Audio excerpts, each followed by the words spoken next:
여러분, 키가 170cm 채 되지 않은 남성이 키가 185cm 되는 남성을 올려다본다고 한번 상상해 보십시오.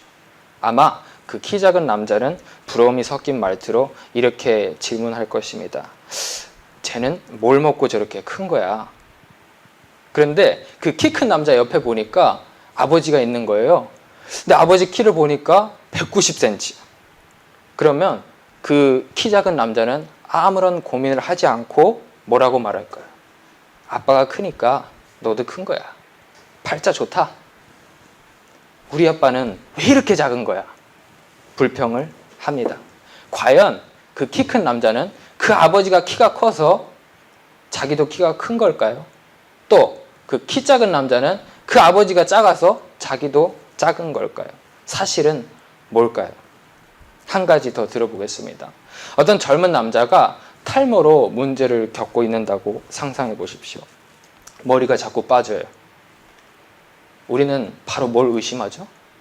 그 사람의 아버지를 의심합니다. 왜냐하면 이 탈모의 원인이 50% 이상이 유전 탈모이기 때문입니다. 제가 혹시 몰라서 인터넷에서 찾아보니까 아니라는 주장이 있더라고요. 그래서 그 사이트를 다 들어가서 보니까 한의원에서 장사하려고 유전 탈모도 개선될 수 있다, 이런 식으로 얘기를 하는데, 여전히 탈모는 50% 이상이 유전 탈모라는 것을 제가 확인했습니다. 외모를 생각해 보세요. 저희 부모와 닮지 않았습니까? 닮지 않으면 이상한 거예요. 만약에 내 아내가 자식을 낳았는데 피부가 검해요. 눈이 초록색이에요. 그러면은 우리는 벌써 무슨 생각이 들죠? 언놈이야 하면서 재앙이 시작되는 거예요. 이처럼 외모가, 부모와 자식이 외모가 닮는 건 당연한 거예요. 그런데 성품을 놓고 한번 생각해 보세요. 부모의 성품과 언행도 자식에게 유전이 될까요? 누구는 야, 부전자전이야, 당연한 소리 하지 마, 그러면서 저를 다그치실지도 모릅니다. 우리는 이 덕이 되지 못하는 행동을 할 때, 특히 어렸을 때 어른들로부터 자주 그런 소리를 들었어요. 네 아버지 뭐 하는 사람이야? 애비가 그렇게 가르쳤어? 좋은 거 닮았다고 칭찬해줘도 시원찮은데 항상 나쁜 것만 꼬집어가지고 부모를 들먹이면서 비난을 하면 저에겐 분노가 치밀어 오른 때가 있었습니다. 저도 어렸을 때 그런 소리를 들은 적이 꽤 많았어요. 목사들이 그러냐고. 한번 스스로를 돌아보십시오. 나는 나의 부모님과 얼마나 닮았을까요? 실제로 이 자식들은 본인이 원하든지 아니든지 나이가 들면서 자기 스스로의 언행을 보면서 깨닫는 게 있어요. 뭐냐면 내 부모님과 동일한 행동을 하고 사고를 하는구나 라는 걸 깨달을 때 놀라는 경향이 있습니다. 그런데 역사를 살펴보면 예외적으로 몇몇 반전의 매력을 가진 위인들이 있습니다. 다시 말하면 자기 부모랑은 전혀 다른 인생을 산 위인들이 있습니다. 가까이 있는 한번 세종대왕을 생각해 보세요. 세종대왕은 한국인에게 있어서 누구도 부인하지 않을 위대하고 자랑스러운 왕이죠.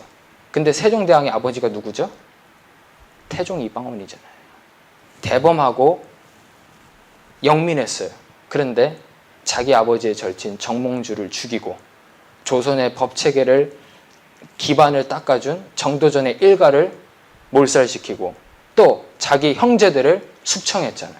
그런 야망가였어요. 자기의 야욕을 눈이 멀어서 주변 사람들을 다 죽인 야욕가였는데 그 야욕가 밑에서 세종대왕이 나왔다는 것은 믿기지 않는 사실입니다. 성경에서도 그런 사례가 있어요. 예를 들면 이 모세의 아들을 생각해 보세요. 모세는 누구예요? 하나님의 쓰임받은 귀한 종이었어요. 근데 모세의 다음을 누가 이었죠? 여호수아가 이었어요. 저는 모세의 아들이 잘못된 인생을 살았다는 것이 아니라 모세의 뒤를 이은 사람은 여호수아였다는 것입니다. 또 사무엘을 한번 생각해 보세요. 하나님께 귀하게 쓰임받은 선지자였죠. 사사시대에 모든 백성들이 자기 소견에 좋은 대로 행할 때 하나님께 귀하게 쓰임받은 종이었어요. 근데 그 사무엘 시대 때 왕이 누구였죠? 사울이 됐잖아요. 사무엘의 아들들이 아니었습니다. 이처럼 저희가 외모도 부모를 닮고 품행도 부모를 닮고 여러 가지 있는데 예외적으로 역사를 보면 부모가 위대하다고 해서 항상 자식이 위대해지는 게 아니에요. 또 부모가 파렴치한 범죄자라고 해서 항상 자식이 그 부모의 인생을 답습하는 게 아니라는 거예요. 저희가 오늘 살펴본 이 히스기야 왕은 이 반전의 매력을 가진 인물이에요. 여러분은 히스기야를 누구로 알고 계십니까? 대부분은 히스기야가 종교개혁가다, 또 기도의 사람으로서 하나님의 축복을 누린 의로운 왕으로 알고 계실 겁니다. 그 말은 전혀 틀리지 않습니다. 구약 성경은 히스기야에 대한 동일한 사건들을 3번 기록하고 있어요. 열왕기하 18장 20장을 보면 히스기야가 등장합니다. 역대하 29장 32장을 보면 히스기야가 등장해요. 또 이사야서 36장 39장을 보면 히스기야가 등장해요. 성경에서 반복적으로 강조해서 히스기야를 언급하기 때문에 두말할 필요 없이 히스기야가 이스라엘 왕조의 그 많은 왕 중에서 중요한 역할을 차지하고 있다는 것은 의심할 필요가 없는 것입니다. 그는 악명이 높아서가 아니라 하나님 앞에서 행실이 후대 자손에게 모범이 될 만한, 배울 만한 그런 사람이기 때문에 성경에 반복적으로 기록된 것입니다. 그런데 저희가 오늘 살펴본 이 39장은요, 히스기야 인생의 끝자락을 보여주고 있어요. 그런데 한 사람의 단면만 보고 우리가 전체를 판단해서는 안 되잖아요. 그래서 저희가 히스기야의 어떤 전생애를 한번 비춰보려고 합니다. 저는 이거를 히스기야 삼매경에 빠진다라고 표현을 만들어 봤는데, 오늘 이 시간 여러분 이 설교를 들으시면 적어도 히스기야가 어떤 사람이었고 어떻게 성장했고 어떻게 끝이 났는지는 이해하실 수 있을 것입니다. 먼저 이 성경이 정의하고 있는 히스기야에 대한 평가를 살펴보겠습니다. 열왕기하에서는 히스기야가 그의 조상 다윗의 모든 행위와 같이 여호와께서 보시기에 정직하게 행하였으며 그가 솔로몬 이후로 전에도 없었고 후에도 없을 만큼 여호와를 의지하였고 하나님이 그와 연합하여 그가 어디로 가든지 형통하였다고 기록하고 있습니다. 역대하 저자 역시 비슷한 언급을 하면서 추가로 이 히스기야가 하나님 여호와 보시기에 선과 정의와 진실함으로 행하였으며 그가 행하는 모든 일에 있어서 하나님을 찾고 한 마음으로 행하여 형통했다고 기록하고 있습니다. 히스기야가 하나님이 그렇게 극찬하실 만한 사람이라면 얼마나 위대한 업적을 행했겠어요. 그가 행한 가장 큰 업적은 종교개혁입니다. 그런데 이 종교개혁은 히스기야의 아버지를 빼놓고 생각할 수가 없어요. 개혁한 거잖아요. 그럼 이전의 상태가 어땠냐? 그것을 살펴볼 필요가 있습니다. 히스기야의 가정 환경을 보면 히스기야는 정말 반전의 인물이에요. 히스기야도 아들로서 왕자였던 때가 있었겠죠. 근데 그의 아버지 아하스 왕은 지독한 우상 숭배자였어요. 아주 비열한 아첨꾼이었어요. 아합 왕처럼 이 아하스는 바알과 아세라를 숭배했습니다. 또 자식을 죽여가지고 몰렉 신에게 인신제사를 드렸습니다. 성물을 파괴했습니다. 제사장을 시켜서 이방신을 위한 제단을 쌓아놓고 성전 위에 올려놓고 아주 엉망진창을 만들어 놓은 거예요. 신정통치 다 무시했어요. 그러니까 자연스럽게 나라가 망해가고 있었어요. 아하스가 전쟁을 했을 때 유다의 그 장정 12만 명이 하루아침에 죽었어요. 그리고 그 전쟁에 패했을 때 그 백성 중에 여자와 자녀들 20만 명이 포로로 잡혀갔다 다시 돌아왔어요. 나라가 위태해졌을 때 아하스 왕은 하나님께 돌아가지 않았어요. 누구한테 갔냐면 당시에 성장하고 있었던 아수르 왕에게 빌붙었습니다. 빌붙어서 아첨하다가 또 털렸어요, 나라가. 그런 상황이 지난 후에 히스기야가 왕이 된 거예요. 히스기야는 가장 먼저 뭘 했냐면 성전을 돌아봤어요. 이게 종교개혁이에요. 개판이 된 성전을 보수하고 우상을 찍어 없애고 제사를 담당하는 레위의 지위를 회복시키고 오랫동안 지켜지지 않은 유월절을 회복해서 너희가 오늘의 이기까지 살아있는 이유는 하나님의 사랑 때문이다라는 것을 기억하게 했어요. 유월절은 뭐죠? 출애굽을 기억하는 거잖아요. 400년간의 노예 생활을 끝내고 그거를 구속해 주실 분은 오직 여호와 하나님이셨다라는 것을 백성들에게 기억하게 하는 거예요. 아버지와는 너무 달랐죠. 아버지와는 정반대의 길을 걸었습니다. 이것은 그가 적극적으로 하나님의 뜻을 따라서 나라를 통치했다는 것을 의미합니다. 그런데 정말로 신기한 부분은 뭐냐면 그가 적극적으로 하나님의 뜻을 순종했을 때 환란이 찾아왔다는 거예요. 구약에서는 하나님은 보통 순종한 사람에게 복을 주고 불순종한 사람에게 벌을 주거든요. 이게 아주 명확해요. 그런데 히스기야는 종교개혁을 했을 때 이 대국 아수르의 침략을 받았어요. 당시의 유다 상황이 얼마나 심각했냐면 아수르의 왕의 장군이 한 명이 와서 랍사게라는 장군이죠. 백성들에게 말하는 하나님을 비방하면서 조롱한 말이 무엇이냐면 너희 왕과 관료들을 포함해서 이 온 백성들이 자기의 똥과 오줌을 먹겠다라고 이렇게 얘기를 하고 있어요. 너네 상황이 그렇게 비참해질 거라고 조롱하고 있는 거예요. 이때 히스기야는 너무 당황했어요. 당황했는데 히스기야가 뭘 했을까요? 여러분 히스기야를 어떤 사람으로 알고 계시죠? 기도의 사람이었어요. 히스기야는 이때 기도를 했습니다. 성전에 올라가서 그 랍사게가 협박하는 편지를 들고 하나님께 기도를 드렸어요. 이사야 선지자에게 기도를 부탁했어요. 베옷을 입고 애통하며 기도를 했어요. 그때 하나님께서 히스기야를 들으시고 쳐들어온 아수르 군대가 18만 5천 명이 하루아침에 시체가 돼버렸어요. 엄청난 기적입니다. 인간이 북치고 장구치고 그런 게 아니었어요. 아무런 인간의 관여 없이 한 천사가 하루아침에 18만 5천을 시체로 만들었습니다. 역대기의 기록에 보면 히스기야가 이때 승리를 거둔 거예요. 당시에 모든 그 소국들이 아수르를 무서워하고 있었거든요. 근데 이 조그만 이스라엘 나라가 아수르를 이겨버렸잖아요. 그러니까 어떻게 했어요? 여러 나라에서 히스기야에게 찾아옵니다. 여호와께 예물을 드립니다. 히스기야에게 보물을 줍니다. 여러 나라 사람 눈에 히스기야가 존귀하게 됐다라고 말하고 있습니다. 그런데 이런 명예와 평화와 어떤 부귀영화를 누리는 것도 잠시였어요. 하나님은 교만하게 될지도 모르는 그 히스기야에게 선지자를 통해서 이사야를 통해서 이렇게 말씀하십니다. 야, 짐 싸. 네가 살지 못하고 죽을 것이다. 죽을 것이다. 히스기야는 마른 하늘의 날벼락 같은 이 소리를 듣고 뭘 했을까요? 히스기야는 어떤 사람이라 그랬죠? 기도하는 사람이라 그랬어요. 히스기야는 벽에 대고 기도를 했어요. 그럼 하나님이 그거를 들으셨을까요? 안 들으셨을까요? 바로 들으셨어요. 이사야가 너가 살지 못하고 죽을 것이라는 말을 하고 돌아가기도 전에 히스기야는 그 말을 듣고 즉시 기도한 거예요. 그래서 하나님이 즉시 응답하셔서 이사야를 불러서 내 생명이 15년 더 하겠다라고 말하고 있습니다. 그런데 이 15년 더 하겠다라고 했을 때 히스기야가 징표가 무엇이냐고 하나님께 물어봅니다.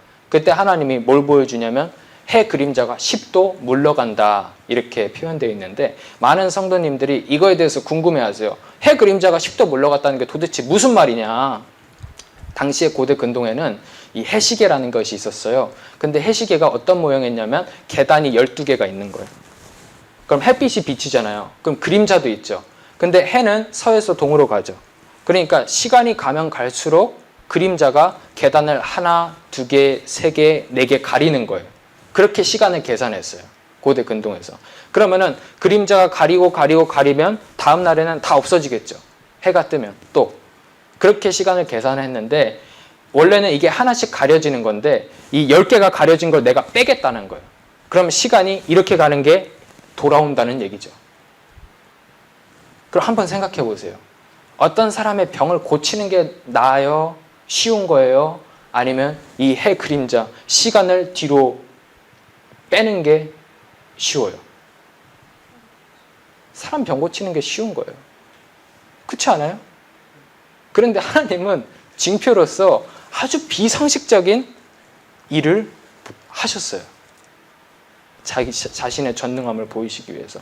여호수아가 전쟁을 할 때도 해가 중천에 머물렀죠. 이것도 그런 것과 비슷한 맥락이에요. 근데 하나님이 이걸 왜 보여주셨느냐? 내가 너를 치료한다는 증거를 보여주기 위해서. 하나님은 기가 막힌 일을 보여주신 거예요. 15년 더 살게 됐습니다. 히스기야는 25살 때 왕이 돼서 29년간 나라를 통치하고 죽었습니다. 그럼 15년이 29년의 절반 정도는 되죠. 저희가 지금 여태까지 히스기야가 왕이 되고 나서 뭘 했는지 살펴봤잖아요. 그러면은 29년간의 왕의 통치를 할 때 15년은 절반 정도 되잖아요. 굉장히 긴 시간이에요. 그런데 이 히스기야가 병고침을 받고 나서 15년간의 자신의 사역 중에서 성경이 기록하고 있는 사건은 단 하나예요. 하나. 15년 동안 히스기야에 대해서 언급한 기록이 뭐냐? 단 하나, 바로 오늘 이 성경 말씀이에요. 이사야 39장. 여러분 1절을 한번 보십시오. 1절에 보면 이 바벨론 왕 무로닥 발라다는 이렇게 나오죠. 이 무로닥 발라단 발음이 조금 어려운데, 히스기야가 병에 걸렸다는 소식을 듣고 사신에게 명하서 그 히스기야를 방문하게 하죠. 이거는 철저하게 정치적인 의도가 담겨 있던 거예요. 당시에는 이 바벨론보다 아수르가 우위에 있었거든요. 그러니까 바벨론 입장에선 궁금한 거예요. 도대체 이 이스라엘이라는 나라가 뭐길래 아수르와의 전쟁에 승리했는지 궁금한 거예요. 또 실제로 봐서 세면, 충분히 강력하면 친분을 맺으려고 지금 정치적인 이유로 이 바벨론 왕은 사신을 보내서 히스기야에게 오게 한 거예요. 근데 중요한 건 뭐냐면 바벨론을 향한 히스기야의 태도입니다. 태도. 역대기의 기록에 보면요, 이 하나님께서 이 교만하잖아요. 지금 히스기야가 전쟁에 승리하고 나서 어떻게 됐죠? 부귀영화를 누리고 사람들에게 존귀를 받았잖아요. 근데 하나님은 이 히스기야가 교만하게 될까봐 시험하셨다고 역대기에는 기록이 되어 있어요. 그럼 지금 우리는 가시적으로는 뭐예요? 바벨론의 왕이 정치적인 이유로 히스기야에게 사신을 보냈지만 그거는 성경적으로 보면 하나님께서 히스기야를 시험하신 거예요. 그런데 히스기야가 어떻게 대응했느냐? 아주 안타깝게도 2절에 보면 그들을 기뻐 맞이합니다. 오라! 그리고 궁중과 국내에 있는 모든 소유를 보여줬어요. 무기고를 보여줍니다. 우리 군사력이 이 정도는 돼. 보여주는 거예요. 또 보물창고를 보여줍니다. 우리가 이 정도 가지고 있다고. 재력이 이 정도는 돼. 또 왕의 개인 보물고를 데려가요. 너네들은 VIP니까. 내 개인 보물까지 다 보여주고 이 국내에 있는 모든 거를 다 보여주는 거예요. 이거는 단순히 보여준 게 아니라 자랑한 거예요. 의로웠던 왕 히스기야는 그의 노년에 탐욕과 명예의 눈이 어두워지고 교만해져서 자신이 은혜로 받은 축복을 자신의 소유처럼 자랑했습니다. 히스기야가 한번 생각해 보세요. 어떻게 부유해졌죠? 어떻게 존귀를 받게 됐죠? 그가 기도했기 때문이에요. 당연히 그가 성전에 올라가서 간절히 기도하지 않았으면 하루아침에 18만 5천이 죽지 않았다고. 당연히 그가 벽에 대고 간절히 기도하지 않았다면 15년 더 살 수 없었어요. 당연히 그가 기도해서 이 기적을 체험하지 않았으면 어떤 나라 사람들도 와서 보물을 갖다 바치면서 존귀하게 여기지 않았을 거라고. 그런데 히스기야가 망각한 사실이 뭐냐? 자신이 기도한 건 좋아요. 근데 그 기도의 능력과 응답이 하나님으로부터 나왔다는 사실을 망각하고 있었던 거예요. 쉽게 설명하면 이 사건이 보여주는 게 무엇이냐면, 이 사건을 통해서 우리가 무엇을 알 수 있냐면 기도는 노동이 아니에요. 기도는 능력이 아니에요. 무슨 말이냐? 히스기야가 하나님한테 이러는 거예요. 하나님, 기도할 테니까 시간당 10,000명만 죽여주세요. 그래가지고 18시간 30분 동안 기도해가지고 18시간 18만 5천 오케이. 그러고 죽여주신 게 아니란 말이에요. 또 히스기야가 3시간 동안 기도했더니 하나님이 보시고 기도 좀 열심히 했네. 시급 5년. 그래가지고 15년 딱 채워줘가지고 생명을 늘려주신 게 아니라는 거예요. 기도는 능력도 아니고 권세도 아닙니다. 매일같이 기도하는 성도님들이 있는데 그 중에 보면 내가 기도하면 다 응답받아. 자신감 있게 말씀하시는 성도님들이 있습니다. 기도하는 것이 자신의 권세인 것처럼 자기가 기도하면 필요한 모든 것을 채울 수 있다라고 자랑하시는 분들이 있습니다. 저는 그런 분들한테 말씀하고 싶어요. 하나님한테 10억만 달라 그러라고. 비꼬는 게 아니라 이게 지금 히스기야가 범한 죄예요. 그는 자신이 간절히 기도해서 은혜로 받았어요. 근데 그것을 자기의 소유인 양 교만하게 자랑했습니다. 고린도전서 3장 7절 8절을 보면 그런즉 심는 이나 물 주는 이는 아무것도 아니로되 오직 자라게 하시는 이는 하나님뿐이니라. 심는 이와 물 주는 이는 한 가지이나 각각 자기가 일한 대로 자기의 상을 받으리라. 우리는 간절히 기도했을 때 우리의 믿음에 따라서 하나님으로부터 상을 받는 거예요. 스스로에게 상을 주는 게 아니라. 이 당연한 사실을 의인인 히스기야도 망각한 때가 있어요. 당연한 사실을. 이제는 우리 자신에게 물어볼 때입니다. 나는 혹시 내가 기도하면서 열심히 하면서 기도를 노동으로 착각하지는 않았는지, 기도를 자신의 능력이라고 착각하지는 않았는지 생각해 봐야 됩니다. 결론을 내리겠습니다.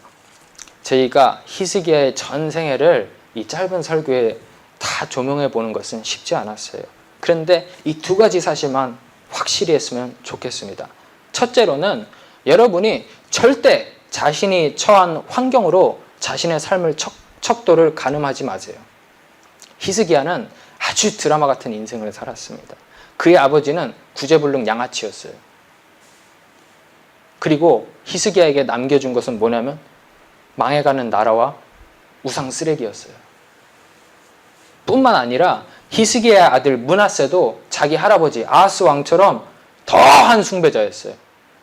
성경의 기록에 보면 이방 왕들보다 더 가증했다고, 가증한 일을 자행했다고 기록하고 있어요. 앞뒤를 봐도 좌우를 봐도 히스기야는 그 사이에서 어떻게 이런 왕이 나왔을까 저희는 궁금할 수 있습니다. 그런데 히스기야는 하나님이 키워주셨어요. 히스기야는 하나님의 뜻을 따라서 매사에 기도했고요. 정직히 행했을 때 하나님께 칭찬받는 종이 됐어요. 그리고 이생의 복을 누렸습니다. 이 시간 예전에 아니면 지금까지도 자신이 처한 환경이나 주변 사람들을 탓하면서 자신의 삶이 불행할 수밖에 없다고 불평하는 분이 있다면 히스기야를 보고 소망을 가지세요. 히스기야를 보고. 히스기야는 금수저가 아니었어요. 마지막으로 여러분은 기도를 노동이나 어떤 능력으로 생각하지 않으셔야 됩니다. 히스기야는 그가 교만했을 때 자신의 기도에 대한 응답이 마치 자신의 능력인 것처럼 과시했습니다. 기도는 이 돈 넣고 음료수 나오는 그런 자판기 같은 것이 아니에요. 기도는 영의 호흡이고 하나님과 나누는 대화입니다. 여러분이 절실한 기도를 통해서 하나님과 대면하였을 때, 인격적으로 대면하였을 때 비로소 여러분의 기도는 응답받고 여러분은 기도의 능력을 체험하게 되는 거예요. 저는 여러분이 히스기야보다도 더 큰 기도를 할 수 있다고 생각해요. 그리고 더 큰 응답도 받을 수 있다고 생각해요. 그렇게 하셨으면 좋겠어요. 믿음이 더욱더 성장해서 아주 신실한 기도의 사람이 됐으면 좋겠지만 한 가지 권해드린 것은 뭐냐? 우리가 응답 받았으면 그 응답 받은 것을 하나님께서 나를 들으시고 은혜로 주셨다는 그 사실을 잊지 않으셨으면 좋겠어요. 항상 겸손해서 하나님이 주신 것을 은혜로 생각하고 감사하며 신앙생활을 정진하셨으면 좋겠습니다.